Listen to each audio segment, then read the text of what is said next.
નમસ્કાર મિત્રો, હું doctor Hetal, R Mehta college of science and CL Parikh college of commerce, department of botany. હવે unit number 2 ફૂગ વિશે આપણે ચર્ચા કરી રહ્યા હતા. એમાં આપણે પિથિયમની ચર્ચા કરી ચૂકેલા હતા. હવે આગળ તમારા અભ્યાસક્રમમાં ફૂગ જે છે એ ઇરિસાઇફે છે, બરાબર. તો આપણે ઇરિસાઇફેની વાત કરીશું.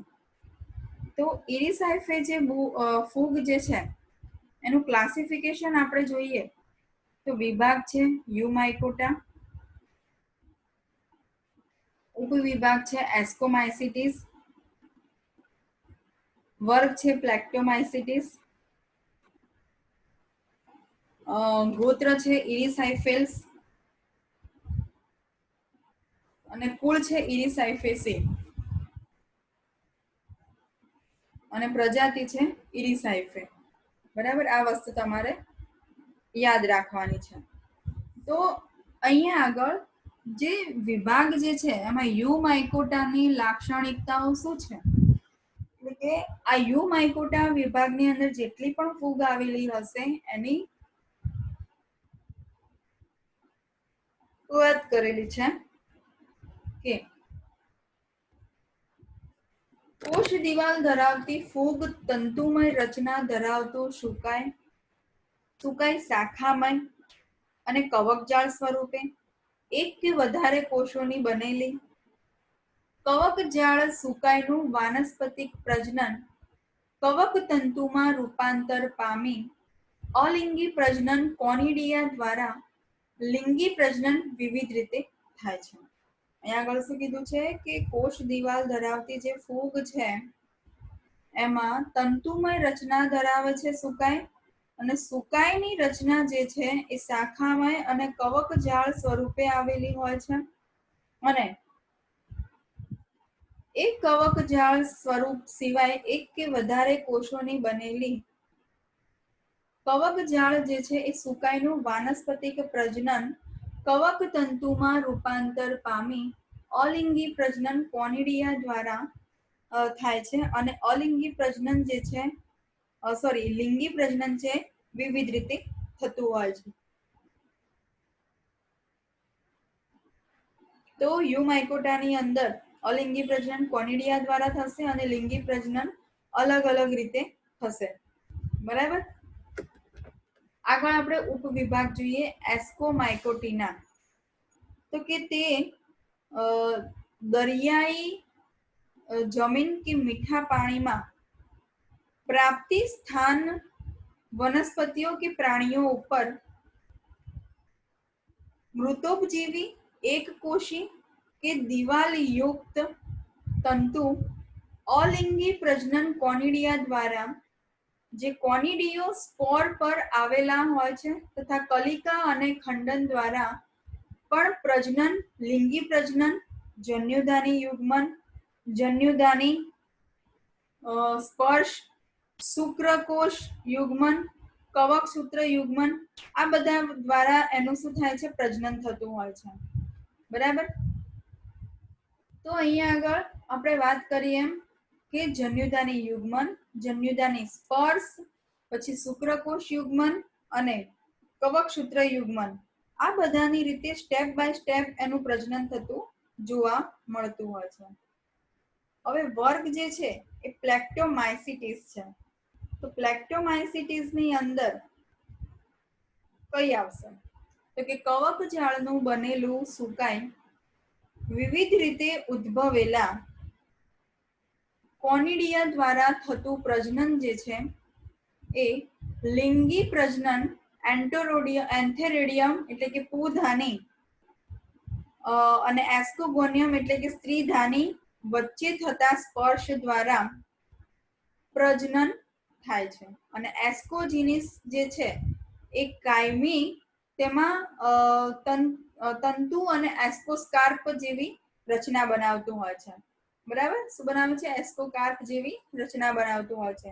તો આ પ્રકાર પ્લેક્ટોમાઇસિટીસ ની અંદર જેટલા પણ સુકાઈ આવેલા હશે એમાં કોનિડિયા દ્વારા પ્રજનન થતું હોય છે, અને લિંગી પ્રજનનમાં પુધાની એન્થેરિડિયમ તરીકે ઓળખાય છે અને સ્ત્રી જન્યુધાની છે એસ્કોગોનિયમ તરીકે ઓળખાતી હોય છે. બરાબર. તો અહીંયા આગળ આ વસ્તુ યાદ રાખવાની કે એસ્કોકાર્પ કઈ રીતે બનતું હોય છે. હવે આપણે આગળ ધ્યાન આપીશું કે વિવિધ પ્રકારે એસ્કસ ધરાવતું હોય છે અને એના ગોત્રની અંદર જોઈએ તો એના ગોત્રમાં ઇરિસાઇફેલ્સ એટલે કે પરોપજીવી કે ઉચ્ચ સપુષ્પ વનસ્પતિઓ ઉપર જોવા મળે છે અને ક્લેસ્ટોથેસિયમના પાયા ઉપરથી એકબીજાને સમાંતર ઉદ્ભવેલા એસ્કઈ જોવા મળે છે, જે શું છે અંડાકાર અને ધીમે ધીમે બીજાણુયુક્ત મુક્ત કરે છે અને પાવડરી મિલ્ડ્યુ નામના રોગનો ફેલાવો કરે છે. શું કરશે? પાવડરી મિલ્ડ્યુ નામનો જે રોગ છે એમાં ફેલાવો કરશે. બરાબર. તો અહીંયા આગળ જે ક્લેસ્ટોથેસિયમની રચના કરે છે એના લિંગી પ્રજનનમાં તેમાં સમાંતરે ઉદ્ભવેલા એસ્કેઈ જોવા મળશે. એ આપણે આગળ વાત કરીશું. જે કેવા છે અંડાકાર અને ધીમે ધીમે બીજાણુ મુક્ત કરશે. હવે આપણે અંદર બીજી વાત કરીએ કે પ્રજાતિ ઇરિસાઇફે. હવે આ પ્રજાતિ ઇરિસાઇફેના શું લક્ષણો હોઈ શકે? તો કે આ પ્રજાતિની અમુક જાતિ જે છે એ સામાન્ય રીતે જંગલમાં થતી વનસ્પતિ કે ઉછેરવામાં આવેલી વનસ્પતિ ઉપર જોવા મળે છે. બરાબર. શું કીધું છે કે આ પ્રજાતિની અમુક જે જાતિ છે એ સામાન્ય રીતે જંગલમાં થતી કે વનસ્પતિ કે ઉછેરવામાં આવેલી વનસ્પતિ ઉપર જોવા મળે છે અને જેને લીધે પાવડરી મિલ્ડ્યુ રોગનો ફેલાવો કરે છે. બરાબર. શું કરશે? પાવડરી મિલ્ડ્યુ નામનો રોગ ફેલાવશે અને જેના લીધે ઇરિસાઇફી ગ્રામિનીસ જે છે એ ઘાસ ઉપર જોવા મળશે. હવે આ ઇરિસાઇફે સિકરોશિયમ જાતિ જે છે એ ક્યુકરબીટા ઉપર જોવા મળશે.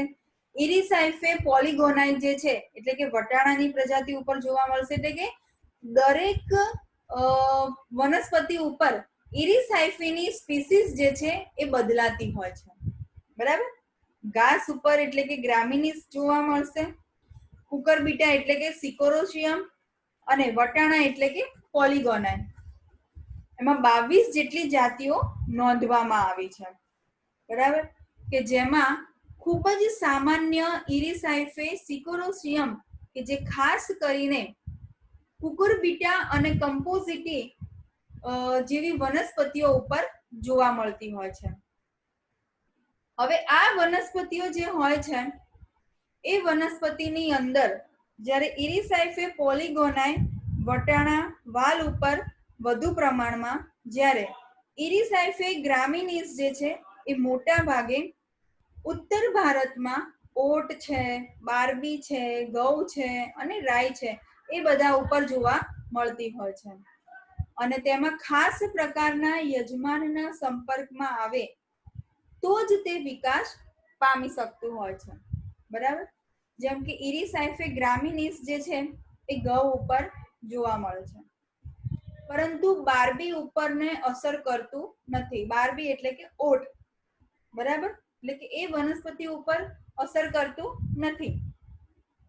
એટલે કે ઇરિસાઇફે ગ્રામિનીસ કે જે ઉત્તર ભારતની અંદર વધારે પ્રમાણમાં કઠોળ વર્ગની વનસ્પતિઓ જે મિલેટ્સ જે થતી હોય એમાં યજમાનના સંપર્કમાં સીધું આવે તો જ તે વિકાસ પામી શકે છે.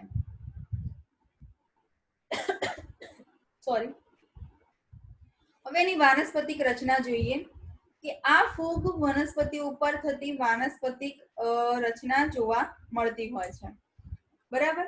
એની વાનસ્પતિક રચનાની અંદર આપણે ધ્યાન આપીએ તો સૌથી પહેલા જે ફૂગની રચના જે છે વાનસ્પતિકની, એમાં જે કવક જાળ છે એ બાહ્ય પરોપજીવી કવક તંતુ શાખામય કે નાના એક કોષ કેન્દ્રીય કોષો ધરાવે છે.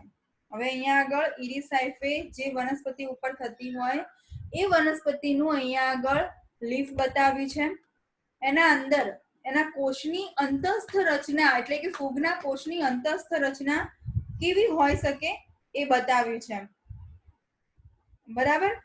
તો એમાં સૌથી પહેલા કે કવક જાળ શું છે? બાહ્ય પરોપજીવી રચના ધરાવે છે. અને કવક તંતુ જે છે એ યજમાનના સંપર્કમાં આવે તો તે સ્થાને એક કોષ કેન્દ્રીય લંબાયેલ ચૂષક ઉત્પન્ન કરે છે. શું કરશે? ચૂષક ઉત્પન્ન કરશે લંબાયેલું. અહીંયા આગળ દેખાય છે ફિગરની અંદર દેખો ચૂષકની રચના જોવા મળે છે રાઉન્ડ શેપની અંદરની બાજુમાં, જે આંગળી જેવા પ્રવર્ધોમાં વિકાસ પામે છે. શું કરશે? આંગળી જેવા પ્રવર્ધની અંદર વિકાસ પામશે. હવે આ આંગળી જેવા પ્રવર્ધની અંદર વિકાસ પામતું હોય ત્યારે એમાં ચૂષક જે છે એ એક કોષ કેન્દ્રીય કણાભસૂત્ર, અંતઃરસજાળ અને કોથળી જેવા ભાગો ધરાવે છે. જેમાં ખાસ લક્ષણ તરીકે ચૂષકના ખંડમાં કણાભસૂત્ર અને નલિકાઓની શાખામય પદ્ધતિ કે જેને લીધે અંતઃરસજાળ રચાય છે. શું કહ્યું છે? કે કણાભસૂત્ર, અંતઃરસજાળ અને કોથળી જેવા ભાગો ધરાવે છે કે જે ખાસ લક્ષણ તરીકે ચૂષકના ખંડમાં કણાભસૂત્ર અને નલિકાઓની શાખામય પદ્ધતિ કે જેને લીધે અંતઃરસજાળ રચાય છે. શું થાય છે? અંતઃરસજાળ રચાય છે. અહીંયા કણાભસૂત્ર અને નલિકાઓની શાખામય પદ્ધતિના કારણે. હવે આ ચૂષક જે છે એની દિવાલ કે જે બાહ્ય કવક જાળ સુધી આવેલી હોય છે. ચૂષકની દિવાલ ક્યાં આગળ આવેલી છે? તો કે બાહ્ય કવક જાળ સુધી આવેલી હોય છે. તેની બહારની દિવાલ તરફ આવરણ જે છે એ ફરતું દ્રવ્ય કે જે યજમાન કોષની અંતઃસ્થ ત્વચા સુધી આવેલું હોય છે. અને આ રીતે ફૂગ જે છે એ આવરણ ત્વચા દ્વારા યજમાનના સંપર્કમાં રહે છે. અને ઇરિસાઇફે પોલિગોનાઈમાં ચૂષક જે છે એ સાદા પ્રકારના હોય છે. ઇરિસાઇફે પોલિગોનાઈની અંદર શું કીધું છે? અહીંયા આગળ ચૂષકની રચના કેવી આવેલી છે? બાહ્ય કવક જાળ સુધી આવેલી છે. અધિસ્તરના કોષોની અંદર દેખો કે એમાં અંતસ્થ ત્વચા સુધી પ્રસરેલું હોય છે. અને એવી રીતે એ ફૂગનું આવરણ જે છે એ ત્વચા દ્વારા યજમાનના સંપર્કમાં પ્રવેશતું હોય છે. બરાબર. તો આ એની વાનસ્પતિક રચના જે છે એ વાનસ્પતિક રચનામાં આપણે વાત કરી ગયા કે એક કોષ કેન્દ્રીય કણાભસૂત્ર, અંતઃરસજાળ અને કોથળી જેવા ભાગો ધરાવે છે. અને એ ચૂષકના ખંડમાં કણાભસૂત્રો અને નલિકાઓની શાખામય પદ્ધતિ આવેલી હશે. અંતઃરસજાળ રચાશે. અને આ ચૂષકની જે દિવાલ છે એ ચૂષકની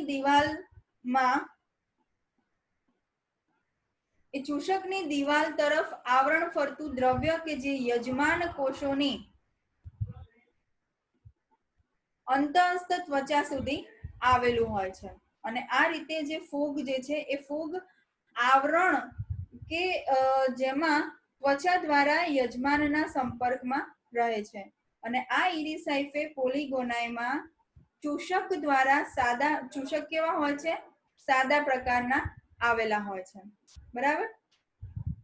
તો મિત્રો અહીંયા આગળ આપણે વાત કરી ગયા કે એની વાનસ્પતિકની લાક્ષણિકતા, વાનસ્પતિક રચનામાં કયા પ્રકારના ચૂષકો ઉત્પન્ન થાય છે અંતઃસ્થ રચનામાં કે જેથી કરીને આગળ એ પ્રજનનની પ્રક્રિયા થતું હોય તેમાં કઈ રીતે ભાગ ભજવી શકે. બરાબર. તો નેક્સ્ટ લેક્ચરની અંદર આપણે વાત કરીશું કે પ્રાજનનિક રચના શું છે. Thank you.